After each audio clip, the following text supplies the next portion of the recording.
आप लोग? I hope आप लोग अच्छे होंगे। फ्रेंड्स, स्वागत है आपका अपने यूट्यूब चैनल यूपीएससी विन में। फ्रेंड्स, हम लोगों ने पिछले वीडियो में बिहार से रिलेटेड बहुत सारे टॉपिक को कवर किया हुआ है और इस वीडियो में हम लोग बिहार से रिलेटेड टॉपिक छठी आर्थिक गणना 2013 से जुड़े प्रश्नों को सॉल्व करेंगे। तो चलिए देखते हैं प्रश्नों को। पहला प्रश्न है हमारा, छठी आर्थिक गणना के अनुसार राज्य में कितनी आर्थिक इकाइयाँ स्थापित है? तो 10 लाख है। दूसरा ऑप्शन है आपका 13.7 लाख, तीसरा ऑप्शन है 17.7 लाख और चौथा ऑप्शन है 20.4 लाख। तो छठी आर्थिक गणना के अनुसार राज्य में कितनी आर्थिक इकाइयाँ स्थापित है? तो कितनी स्थापित है? तो 17.7 लाख स्थापित है। यहाँ पे जो सी ऑप्शन होगा वो सही होगा। चलिए अगला प्रश्न हम देखते हैं। अगला प्रश्न हम लोगों का, राज्य में कब 5वीं आर्थिक गणना हुई थी? राज्य में कब 5वीं आर्थिक गणना हुई थी? तो कब हुई थी? पहला ऑप्शन है आपका 2002 में हुई थी, दूसरा है 2003 ईस्वी में हुई थी, तीसरा ऑप्शन है 2004 में हुई थी और चौथा है 2005 में हुई थी। तो राज्य में कब 5वीं आर्थिक गणना हुई थी? तो कब हुई थी? तो 2005 में। यानी यहाँ पे आपका जो डी ऑप्शन होगा वो सही होगा। चलिए अगला प्रश्न हम देखते हैं। अगला प्रश्न हम लोगों का, 5वीं आर्थिक गणना की तुलना में छठी आर्थिक गणना में कितने प्रतिशत की वृद्धि हुई है? तो पहला ऑप्शन है 39.4, दूसरा है 36.1, तीसरा ऑप्शन है 34.8 और चौथा ऑप्शन है 29.9। तो 5वीं आर्थिक गणना की तुलना में छठी आर्थिक गणना में कितने प्रतिशत की वृद्धि हुई है? तो कितने प्रतिशत की वृद्धि हुई है? तो 39.4% की। यानी यहाँ पे जो ए ऑप्शन होगा वो सही होगा। चलिए अगला प्रश्न हम देखते हैं। अगला प्रश्न है हम लोगों का, निम्न में से किस योजना को ग्रामीण उद्योग को बढ़ावा देने के लिए क्रियान्वयन किया गया है? तो मनरेगा, मुख्यमंत्री उद्योग विकास, प्रधानमंत्री रोजगार सृजन कार्यक्रम, इन तीनों को किया गया है। यहाँ पे जो डी ऑप्शन होगा वो सही होगा। चलिए अगला प्रश्न हम देखते हैं। अगला प्रश्न है हम लोगों का, उद्योग मित्र की स्थापना कब हुई थी? उद्योग मित्र की स्थापना कब हुई थी? तो कब हुई थी इसकी स्थापना? तो पहला ऑप्शन है आपका 2004 में, दूसरा है 2003 में, तीसरा है 2002 में और चौथा ऑप्शन है 2001 में। तो उद्योग मित्र की स्थापना हुई थी 2004 में। यानी यहाँ पे आपका जो ए ऑप्शन होगा वो सही होगा। चलिए अगला प्रश्न हम देखते हैं। अगला प्रश्न है हम लोगों का, उद्योग मित्र की स्थापना किस अधिनियम के अंतर्गत की गई है? तो किस अधिनियम के अंतर्गत की गई है? तो सोसाइटी एक्ट 1860 के अंतर्गत की गई। यहाँ पे जो सी ऑप्शन होगा वो सही होगा। चलिए अगला प्रश्न हम देखते हैं। अगला प्रश्न है हम लोगों का, औद्योगिक डाटा बैंक की स्थापना कब हुई थी? तो कब हुई थी इसकी स्थापना? तो 1986 में हुई थी। यहाँ पे जो डी ऑप्शन होगा वो सही होगा। चलिए अगला प्रश्न हम देखते हैं।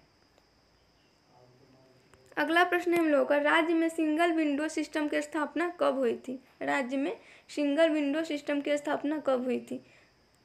तो 1986 ईस्वी में हुई थी। यहाँ पे जो सी ऑप्शन होगा वो सही होगा। अगला प्रश्न हम देखते हैं। अगला प्रश्न हम लोग का, बिहार में औद्योगिक क्षेत्र विकास अधिनियम कब पारित हुआ था? तो कब पारित हुआ था? तो 1974 ईस्वी में हुआ था। यहाँ पे जो बी ऑप्शन होगा वो सही होगा। चलिए अगला प्रश्न हम देखते हैं। अगला प्रश्न है हम लोगों का, बिहार औद्योगिक क्षेत्र विकास प्राधिकरण के अंतर्गत अक्टूबर 2019 तक कितनी इकाइयाँ चालू स्थिति में है? तो कितनी है? तो पहला ऑप्शन है आपका 1471, दूसरा है 1582 और तीसरा ऑप्शन है 1673 और चौथा है 1775। तो कितनी इकाइयाँ चालू में है? तो 1673 इकाइयाँ चालू में है। यानी यहाँ पे जो सी ऑप्शन होगा वो सही होगा। चलिए अगला प्रश्न हम देखते हैं। अगला प्रश्न है हम लोग का, वियाडा का प्रधान कार्यालय कहाँ स्थित है?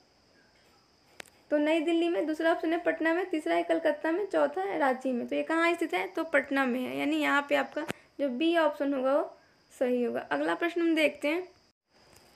अगला प्रश्न है हम लोगों का, निम्न में कहाँ वियाडा का क्षेत्रीय कार्यालय स्थित नहीं है? तो पहला ऑप्शन है हाजीपुर में, दूसरा है भागलपुर में, तीसरा है मुजफ्फरपुर में, चौथा है दरभंगा में। तो कहाँ स्थापित नहीं है? तो हाजीपुर में। यानी यहाँ पे आपका जो ए ऑप्शन होगा वो सही होगा। चलिए अगला प्रश्न हम देखते हैं।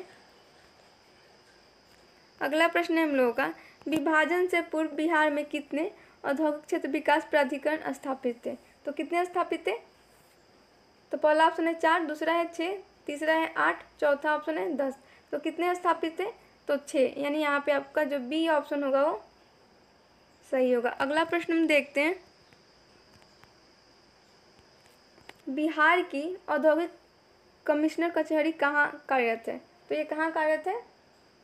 तो पटना में। यहाँ पे जो ए ऑप्शन होगा वो सही होगा। अगला प्रश्न है हम लोगों का,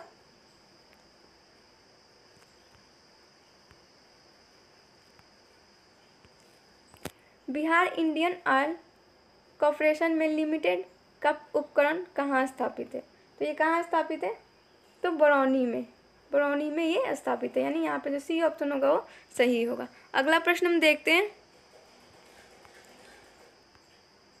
अगला प्रश्न है हम लोगों का, राज्य में कहाँ बंदूक उद्योग का विकास हुआ है? तो कहाँ हुआ है राज्य में? तो मुंगेर जिले में हुआ है। राज्य में बंदूक उद्योग का विकास मुंगेर जिले में हुआ है, यानी यहाँ पे जो ए ऑप्शन होगा वो सही होगा। अगला प्रश्न हम देखते हैं। अगला प्रश्न है हम लोगों का, निम्न में कहाँ चमड़ा उद्योग का विकास हुआ है? तो पहला ऑप्शन है रक्सौल, दूसरा है मुंगेर, तीसरा है मोकामा, तीसरा है मोतिहारी। तो कहाँ हुआ है? तो निम्न में से कहाँ चमड़ा उद्योग का विकास हुआ है? तो मुंगेर जिले में हुआ है, यानी यहाँ पे आपका जो बी ऑप्शन होगा वो सही होगा। चलिए अगला प्रश्न हम देखते हैं। अगला प्रश्न है हम लोगों का, निम्न में से कहाँ चीनी मिल स्थापित है? निम्न में से कहाँ चीनी मिल स्थापित है? तो कहाँ स्थापित है? तो पहला ऑप्शन है गुरारू, दूसरा है नाथनगर, तीसरा है कहलगांव और चौथा है बिहिया। तो निम्न में से कहाँ चीनी मिल स्थापित है? तो गुरारू में स्थापित है, यानी यहाँ पे जो ए ऑप्शन होगा वो सही होगा। अगला प्रश्न हम देखते हैं। अगला प्रश्न है हम लोगों का, निम्न में कौन चावल मिल का प्रमुख केंद्र है? निम्न में से कौन चावल मिल का प्रमुख केंद्र है? तो पहला ऑप्शन है आपका नरकटियागंज, दूसरा है जोगबनी, तीसरा है रक्सौल, चौथा है ए, बी और सी तीनों। तो निम्न में से कौन चावल मिल का प्रमुख केंद्र है? तो कौन है? तो नरकटियागंज है, जोगबनी है, रक्सौल है, ये तीनों है, यानी यहाँ पे आपका जो डी ऑप्शन होगा, यहाँ पे जो डी ऑप्शन होगा हम लोगों का वो सही होगा। चलिए फ्रेंड्स, आज के लिए इतना ही। मिलते हैं हम लोग अगले वीडियो में। हाँ फ्रेंड, वीडियो को लाइक शेयर कमेंट जरूर करें। Thank you.